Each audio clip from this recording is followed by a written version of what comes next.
Good morning friends, মোৰ আকৌ নতুন এটা ভিডিঅ'লৈ আপোনালোকক স্বাগতম জনাইছোঁ। আৰু এইফালে মই ৰাতিপুৱা এয়া ব্ৰেকফাষ্ট বনাবলৈ আৰম্ভ কৰি দিলোঁ। আৰু এয়া দেখিছেনে, আজি ব্ৰেকফাষ্টত কি আছে, ৰুটি আৰু মটৰ ঘুগুনি। আৰু এইফালে দেখি বতৰটো কেনেকুৱা কৰিছে, ৰ'দো দিছে বৰষুণো দিছে। আজিকালি বতৰ যে একদম ধৰিব নোৱাৰি দেই। আৰু এয়া দুপৰীয়া সাজৰ কাৰণে মই ৰেডি কৰিলোঁ। আজি কচু আৰু দাইল থুপথুপীয়াকৈ বনাম, খাই বহুত ভাল লাগে মোৰ এনেকৈ। আৰু এইফালে আমাৰ বেটা বেটিৰ কাৰণে ডিমকে বনাই দিছোঁ, ডিম আৰু আলু বনাই দিছোঁ। আৰু এইফালে দেখিছে দুপৰীয়া মোৰ গাখীৰ চাহকাপ নহ'লে নহয়।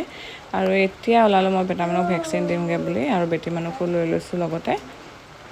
তাইকো চকু ভিটামিন খুৱাবলৈ আছে।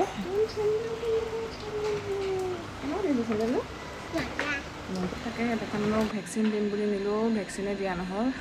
তাৰ অকণ জ্বৰ আছে, সেইটো কাৰণে নিদিলে। মই গাটো মানে পৰহিতকৈ অলপ ঠাণ্ডা পাইছিলোঁ। সেইটো কাৰণে ভাবিলোঁ জ্বৰ চাগে হেৰি হ'ল, সেইটো কাৰণে আহিব। সৰু ল'ৰা ছোৱালীবিলাকক প্ৰায় আমাৰ ডাঙৰজনীকো দেখিছোঁ আৰু ইয়াকো পাইছোঁ, মানে ইমান ঘনাই জ্বৰ হৈ থাকে ন, চৰ্দি কাহ জ্বৰ। মোৰ মানে আমনি লাগি যায়গৈ, ইমানেই আৰু তাহাঁতেও ইমান কষ্ট পায় নহয়, ইমান ঘনাই হৈ থাকে। আজি বতৰ বেয়া কাৰণে এইফালে আমাৰ গাড়ী ধোৱা ৰেম্প এটা আছে, তাতে গাড়ী ধুই আছে।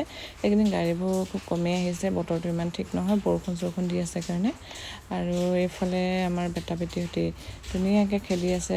গধূলি সময়কণ প্ৰায়ে সিহঁতি খেলে মিলিজুলি। তাহাঁতৰ এক্সাৰচাইজটাও হয়, তাহাঁতৰ কাৰণেও ভাল।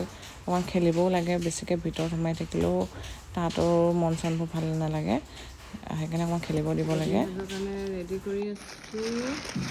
এয়া দেখিছেনে, এবাৰ মানুহজনে জিকা আনিলে, কমেও চাগে 2 কেজি 3 কেজিমান আনিলে জিকা। কিহৰ কাৰণে ইমান বেছি আনে মই বুজি নাপাওঁ, বস্তুবোৰ গেলি যায় খোৱা নহয়। তাকে আজি বোলো ভাতৰ লগত জিকাকে বনাব লাগিব থুপথুপীয়াকৈ। আৰু এয়া দেখিছেনে, মোৰ 2জন হেল্পাৰ ধুনীয়াকৈ হেল্প কৰি দিছে মোক। হেল্পো কৰে, লগতে কামো বাঢ়ে। এনেকৈ দিনটো চলি থাকে আৰু। ঠিক আছে, আজিলৈ ভিডিঅ'টো ইমানেই, বাই।